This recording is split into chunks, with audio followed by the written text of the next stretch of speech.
Yeah. So the first day was the was the It was a shit show is what it was. well, we're gonna get. I thought we'd get there Yeah. eventually. It was Deca Fit, and it was a carry, and it was a. Was it that the test? No, no, the test No, was it day two, was Deca Heavy, I think they called it, and then it was the past test. the pass test. So Yeah. which was the proverbial shit show? I mean, they were both horrible. Like, and I don't mean that. I want to start out by first saying that I respect every athlete I competed against, and I respect even the ones I didn't compete against, like, being on the female side. I don't think that anything that happened was a reflection of the athletes. And in fact, I made some of the best friends. Like, it's weird when you're stuck in one of those settings, like where you're together all of the time. You're almost like forced to like interact more. Like, you couldn't be on your phones, couldn't do all that stuff. And in those 5 days, I made some very awesome connections. So I want it to be like really clear that anything that I say that sounds negative doesn't or shouldn't reflect badly on the people competing, because I don't think it was them. I purely think that mostly everything that I saw that was horrendous was on the management side of it. And again, I don't necessarily have anything wrong with like the management either, like as far as them as individuals. I just think that what they did was, oh man, it was just really poor in general. And as a person that hasn't ever been in like a Spartan competition like that and coming as an outsider, it leaves you wondering why you did what you did, right? So I'll give you an example. To go into the very first event, this is how the first event started. It was called Deca Heavy, and I'm sure that people would know better than I, because I never did a Deca Heavy before, but it's 10 different stations, and you basically race through these stations. Each one of them has an element to them, and then you finish through the finish line, and whoever does it the fastest wins, right? So the stations were like this 100-meter jog sprint, 20 burpees, a 500-meter,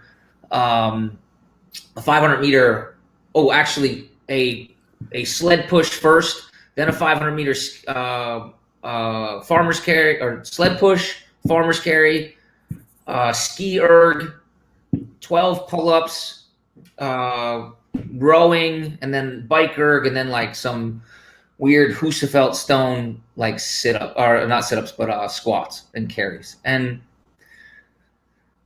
the very first thing that hit me very wrong as a competitor and as somebody that didn't know, so we show up to this event and it's a crappy day. Like, it is what it is. Like, the outside elements you can't really control, but the weights that they had on the sled, half the people couldn't move the sled, right? So that's an unfortunate thing, but that first tells me, like, you got to figure, like, we're in a competition, you're giving away $15,000 to the winner, right? Like, you would imagine this has been vetted.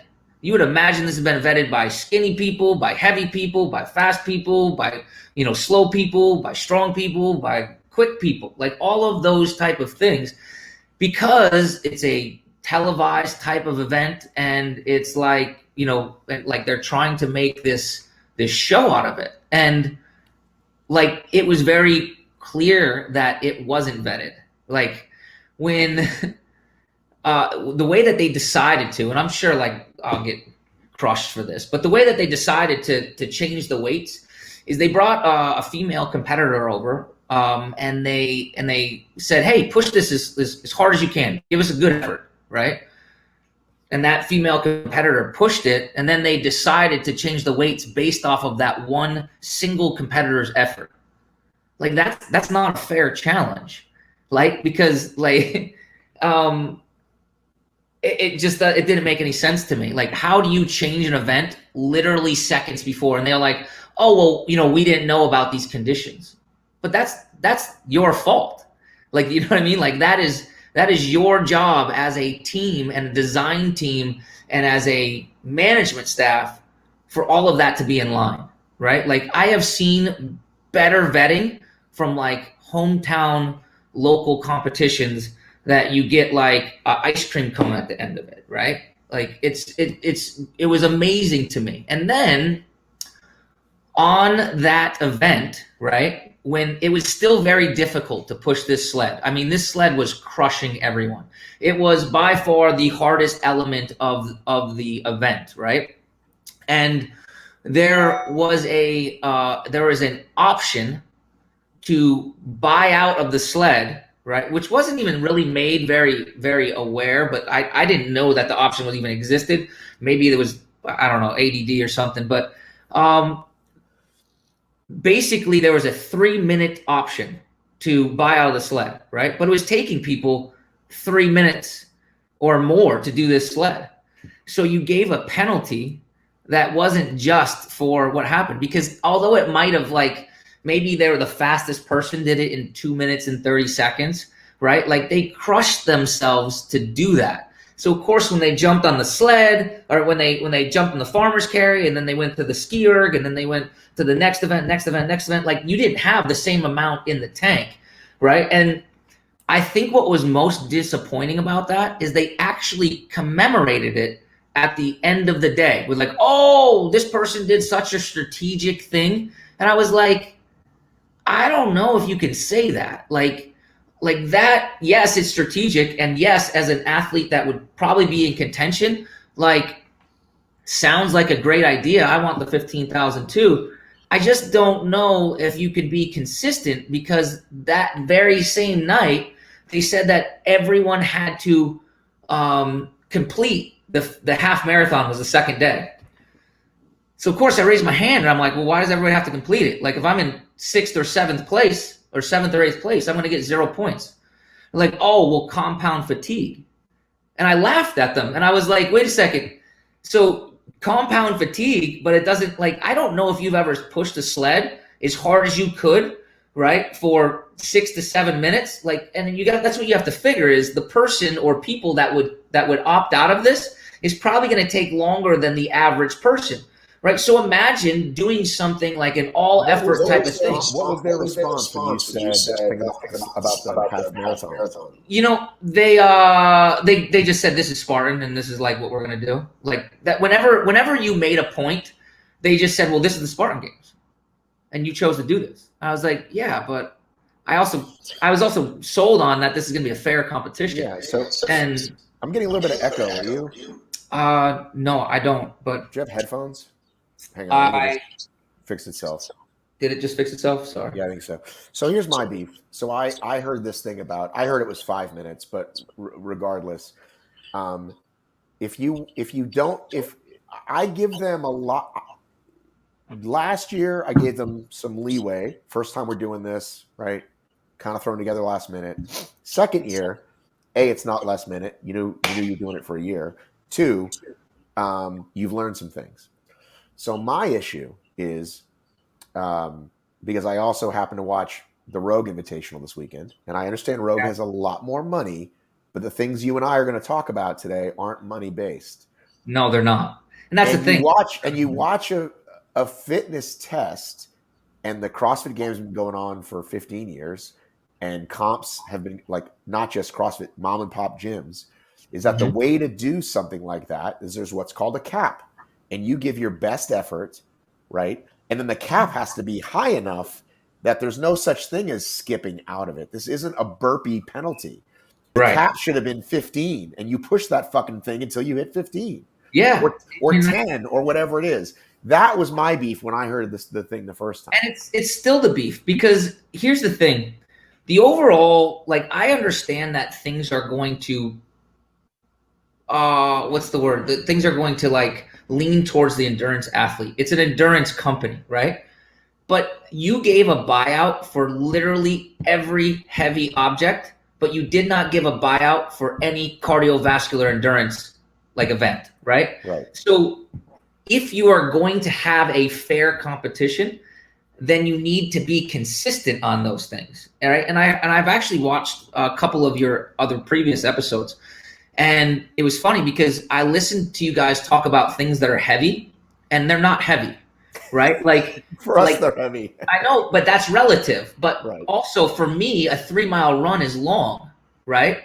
So you have to put that in perspective. You're talking about a relative strength athlete versus a relative endurance athlete.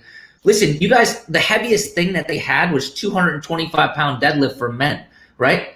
That, to put that in perspective, women did that in the 2-minute time cap for max effort yesterday at Rogue, and the winner did 64 reps or 63 reps, whatever it was.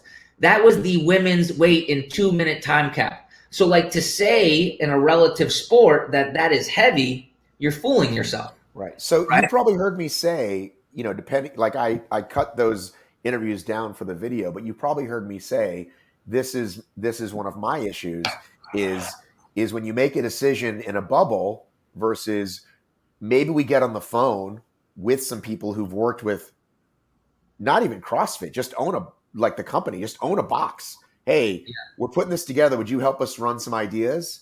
Right. Mm-hmm. And then again, maybe you do change it on the day because, we don't have that kind of budget and whatever it is, but it's this, like, it's in a box.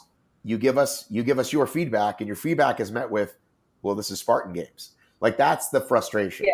I mean, and honestly, to be completely clear on this, like, I can deal with programming I don't like. Like, I might not do well and all that type of stuff. That's actually not my issue at all. My issue is, like, the fact that you change things and allow things to happen one-sidedly. And if you're going to do those things, they have to be proportioned. Like, I think the most egregious thing that happened the entire week, and almost, like, I literally almost left on day one. Like, I had a conversation with myself and I was like, I don't know.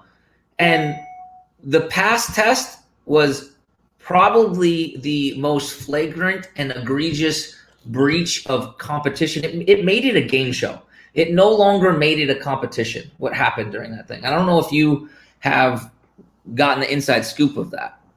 Well, which interviews did you listen to? I just listened to the beginnings. You know what? I was on my way home. I saw Corinna's, at least a little bit of it, and then I was like getting on a plane. I think hers was the first one came out, and well, I realize my content is so gripping. Usually, people can't break themselves away from it. It's so amazing, but it's okay. You didn't see the whole thing, but I'd be happy to hear. She did talk a little bit about it and some of the wonkiness, and so did Ryan, I think. But just go ahead and give us your experience of it. So, the pass test was based off of the Air Force Special Warfare test, and thank you to all the men and women out there. I appreciate everything that they do for our country. But when this test came out, I thought that it was awesome, right? I thought that, hey, they initially said, basically, to give some background, is it's a max amount of pull-ups, then some rest, a max amount of push-ups, and then some rest, the max amount of sit-ups. I forget if it was that order. Then there was a 1.5-mile run, and then there was a 25-meter underwater swim, and then there was a 500-meter swim. And I knew that I was going to be very close on the 1.5-mile run. The 1.5-mile run was the standard for that was 10:20. So that's a sub 7-minute mile at 6,000 feet elevation. I live at Boston at ground level. One day into acclimation, I knew that was going to be a stretch for me. Right now, the way that they initially stated it, and this was like on the night of, like, the day before, they said, listen, you're basically doing 5 individual events and you'll get a score for each one. So it was like max amount of pull-ups. That would be almost like a score you get points for. You had to do the minimum amount. I think it was like 12 pull-ups. And then, but if you got 30, then you got 30 points, right? And then, you had to do 40 sit-ups. So you either got 0 or over something over 40, right? Now, they changed that because of the standards of whatever the special warfare had. And that was that if you failed any individual portion of that test, that you automatically got a 0, right?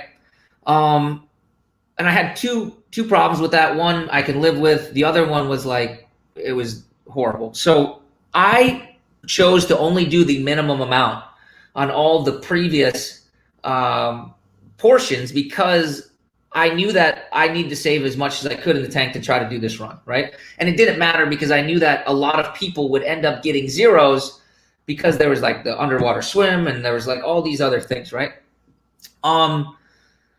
So fast forward to like the end of the event, because I don't want to go into all the other stuff. I don't want to get in trouble here. One of the rules that was written in the book that they gave to us we had to do the 500-meter swim in a very shallow area, right? So you were able to stand up at any time, but you couldn't make any forward progress. And within the rule book, it said if there was any forward progress made during that, that swim while standing, that your swim would be over. Well, if your swim's over, then you don't complete your 500-meter swim, which means what? Which means that you get a 0 for the swim. For the whole event. Yes, which means that you get a 0 for the whole event, right? So the thing that made this an absolute joke is that the next day there was accusations about somebody doing this, right? There was a tape that was reviewed. Somebody doing what? You have to name the name, but somebody doing what? There was an there was an accusation that somebody was touching the ground and making forward progress, right? That accusation was then confirmed via video, right? Now, rather than giving that person a 0 for the swim portion, which would have gave them a 0 for the event, they assessed them a 30-second penalty because they decided that that person probably made up 30 seconds worth of time. That is not a competition. That is a joke.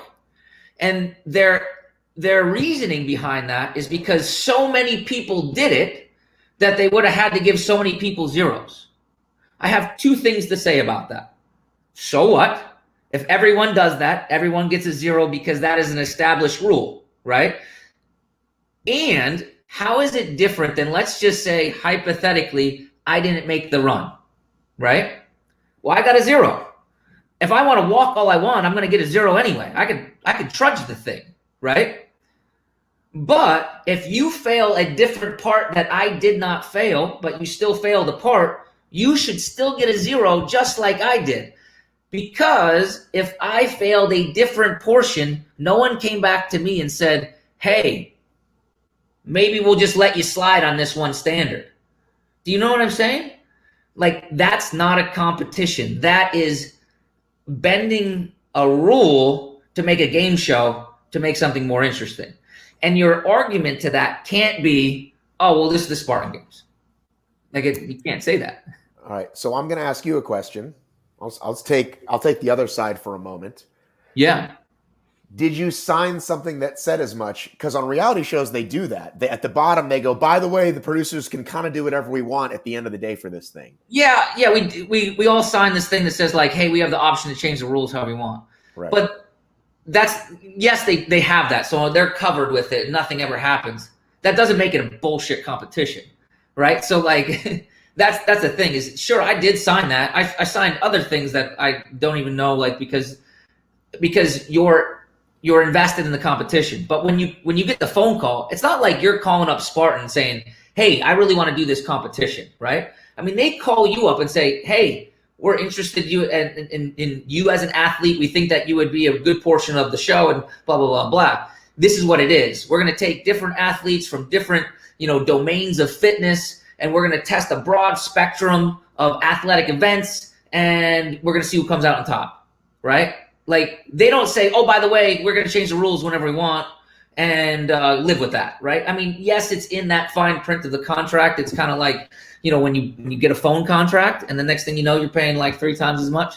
Right. That's what it feels like. Yeah, and I think, and again, that would be my issue, is that Spartan has had just coincidentally has had other TV shows, right? Like, they did the Spartan team competition, and there was definitely some stuff where they're like, hey, this is a kind of a game show. Right. And everybody kind of knows that this is what they want to call their Rogue, their CrossFit Games. Like, they really want to, who's the fittest? Like, they want to present it as such. Then you can't do those things. Well, that's what I'm saying. That's where the competition. Right. So that's where my beef is as a viewer and as somebody who's consuming this content, is I don't want to see that either. You want to say it's Biggest Loser, and we're going to fuck around and do all this other shit. Everybody kind of knows that, and we're watching these arguments in the house. We're all in on that. But if you want to say who's the fittest, who's the person that can be strong and endure and swim, then that's what I'm in on. Not, well, that's the Spartan Games and we feel like changing it. Like that's my beef too. Yeah, I mean, listen, and it's where you can only score 25 points per event. That means a lot. Like if the people that were towards the top of the leaderboard lost 25 points, that brings them right back into the competition with everyone else. And that could change things, you know? So you can't change a rule based upon how many people might have broke it after the rule is already made and after the competition's already done. You want to change it the night before, say, hey, this is how we're doing something. It's still going to be frowned upon. Like, I'm still going to say, like, hey, you did a pretty piss poor job at doing this. Like, this should have been thought about before. Like, but you can live with that. You know, after you do the event, after it's done, like, I don't know. Like, that's just, it's past the line for me.